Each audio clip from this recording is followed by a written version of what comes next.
Hello students, welcome to my channel. तो आज हम करने वाले हैं the sound of music part 1, जो कि एवलिन ग्लेन के बारे में था, उसका क्वेश्चन आंसर।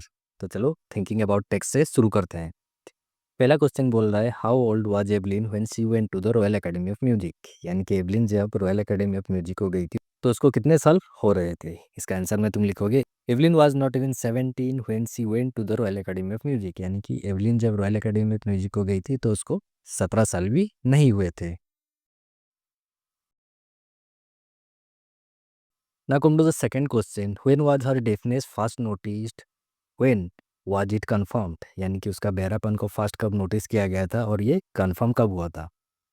इसका आंसर में तुम लिखोगे, her deafness was noticed when she was 8 years old. यानी कि जब उसको 8 साल हुए थे तब उसका डेफनेस को नोटिस किया गया था। It was confirmed when she was 11 years old. और इसका कंफर्मेशन कब हुआ? जब उसको 11 साल हो रहे थे तभी इसका कंफर्मेशन हो गया।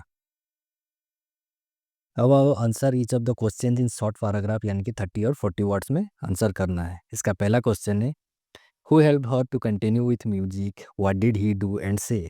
यानी कि एवलिन को म्यूजिक कंटिन्यू करने में किसने हेल्प किया और उन्होंने उसे क्या कहा था।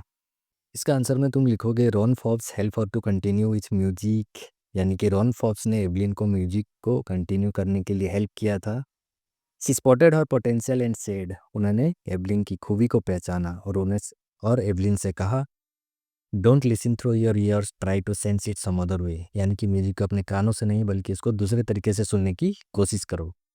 ही began by tuning to large drums to two different notes, उन्होंने दो बड़े बड़े ड्रम लिए और ड्रम को डिफरेंट नोट्स पे ट्यून करना शुरू किया था। Now come to second question, name the various places and causes for which Evelyn performs. यानी कि उन जगहों का नाम बताओ जहाँ पे एवलिन परफॉर्मेंस करती थी और क्यों करती थी। आंसर में लिखोगे, अपार्ट फ्रॉम रेगुलर कंसर्ट्स। यानी कि एवलिन अपने रेगुलर कंसर्ट्स के अलावा वो प्रिजन्स और हॉस्पिटल्स में भी फ्री ऑफ कॉस्ट में परफॉर्मेंस करती थी। Through music she wanted to spread message of love and peace. यानी कि म्यूजिक के बदौलत वो लव और पीस का मैसेज चारों तरफ स्प्रेड करना चाहती थी। अब वो थर्ड में जहाँ बोल रहे हैं, आंसर द क्वेश्चन इन 2 और 3 पैराग्राफ्स। यानी कि 100 और 150 वर्ड्स में आंसर करना है। इसका पहला question, how dose Evelyn here music. यानी कि एवलिन म्यूजिक को कैसे सुनती थी। इसका आंसर में लिखोगे, Evelyn became deaf by the time she was 11, but she didn't give up, she was determined to lead a normal life and pursue her interest in music.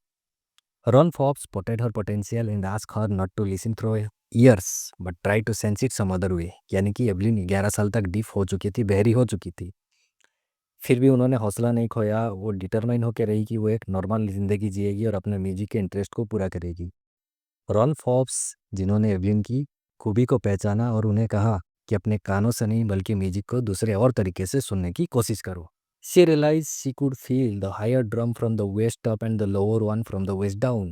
Forbes repeated the exercise and soon Evelyn discovered that she could sense certain notes by different parts of the body.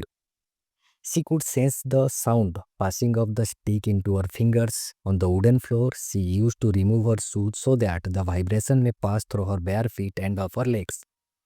तो Evelyn फिर realise की वो जो higher drums की notes को वो अपने body के अपर पार्ट से और लोअर ड्रम की नोट्स को वो बॉडी के लोअर पार्ट से फील कर सकती है।